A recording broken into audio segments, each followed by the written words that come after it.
Hey beautiful people, how you are doing today? Together Destiny here and welcome back to my channel.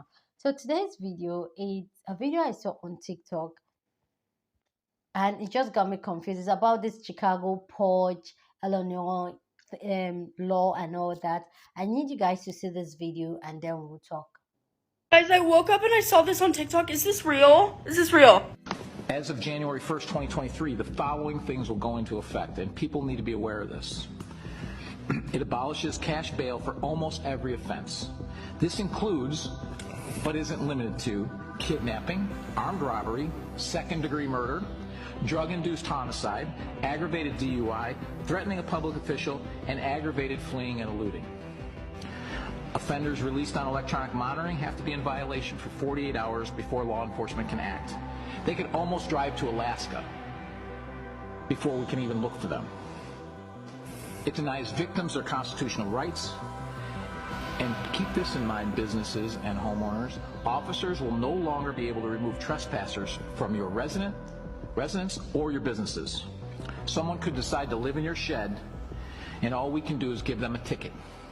You have to decide what level of force is required to remove them and whether or not it's legal.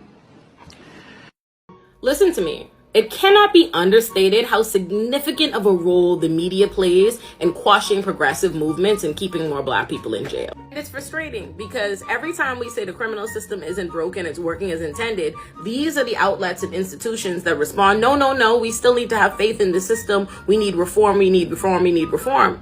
But then every time we actually get substantive progressive reform, here they go with campaigns like this filled with lies. And please trust that it's not a coincidence that they're going to places like the Shade Room and Baller Alert with Black audiences to peddle these lies, because what they want is for Black people to internalize propaganda and lies so that we don't support progressive initiatives that are designed to keep us out of jail. So I'm going to dispel these myths about the Purge law, because there is no Purge law. All there is a concerted effort by media, right-wing Republicans, and neoliberals to keep Black people in jail. You've probably heard about Rikers, because Rikers is infamous. But less people realize that Rikers is a pre-trial detention center, meaning the people incarcerated at Rikers have not been convicted of a crime. Last year, 16 people died in Rikers. This year, 13 people died in Rikers, and Rikers has already been declared a human rights crisis. So what if I told you that the crisis happening at Cook County Jail was worse? Cook County Jail is the pre-trial detention center in Chicago, Illinois, meaning the people incarcerated at Cook County Jail have not been convicted of a crime. They simply just don't have the money for bail. And that's an important point people need to understand about bail. Bail is not about public safety. Bail is about whether or not you can afford your freedom, period. I am a public defender who represents people that are incarcerated at Rikers, where people are killed, people are beaten, people are sexually assaulted, people spend years of their life. And I'm telling you that I was floored to find out that there are people sitting in Cook County Jail waiting on a trial for 4 years, 8 years, even 11 years. So let me tell you about what the Chicago Public Safety Act would do.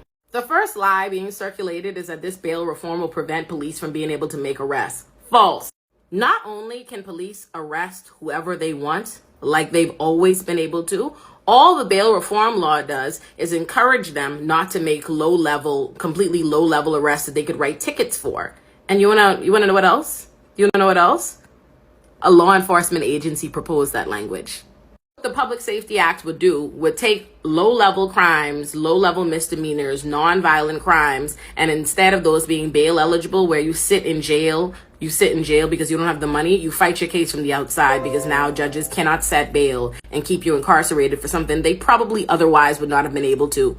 What this Public Safety Act would do is it would get rid of the cash bail system. It doesn't mean that nobody goes to jail pre-trial. It means that instead of whether or not you're free or you're in jail being determined based on how much money you have, instead, prosecutors would have 3 different options that they could keep you detained should they so choose. Prosecutors will have an option to present evidence to the judge showing that you are a threat to public safety, or that you have engaged in some kind of willful flight from prosecution, or if you're simply charged with most felonies and they can have you detained pre-trial.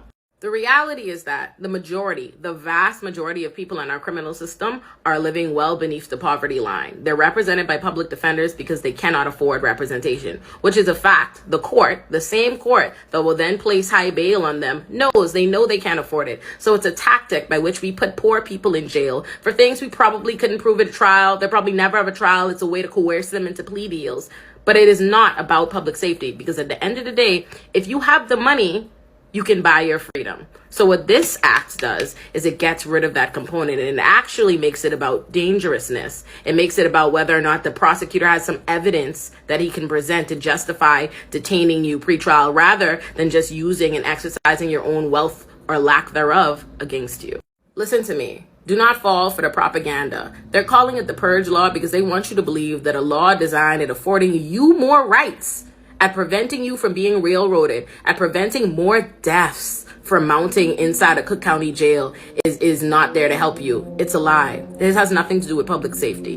Listen, we allegedly live in a civil society with a presumption of innocence where people should not die awaiting their trial for crimes they have not been convicted of. That shouldn't be what's happening, but that is what's happening each and every day inside this country at pretrial detention centers all around this country. But Cook County Jail and the pretrial detention centers in Chicago and in Illinois are some of the worst. This law is meant to help us. Do not mind the propaganda. So these are a couple of the videos I saw, and I've done a couple of research on it, but still, like, I kind of understand, but at the same time I still does not, I kind of understand and still I don't understand. So please, oh, that door is open. So please, if you so it so please so please, if you do understand, please let me know. Try and explain it to me down in the comment section, because I'm a little bit lost. I know a lot of people come on YouTube here and are like, oh yeah, yeah, this is what me. I did not get this one. Maybe because I'm not in the system and I want to know what's going on. Maybe because I'm in the system, that's why I don't get it, because I don't know how the system was, and if this policy makes sense to me. Like, I don't even have an opinion on this policy because I don't even understand it. So if you guys can explain for me to understand, I really do appreciate that. Okay, so that's what this video is. Literally, I don't have anything to say. And share your thoughts on this video if you know what's up, what's going on. Share your thoughts on it. Do you stand for it? Are you against it? Is it good for black people? That's the one that's most important to me. Is it good for black people? That's what I want to know. Anyway, guys, let me know your thoughts about this video down in the comment section. Give this video a thumbs up, subscribe if you haven't subscribed, and I'll see you guys on my next video. This is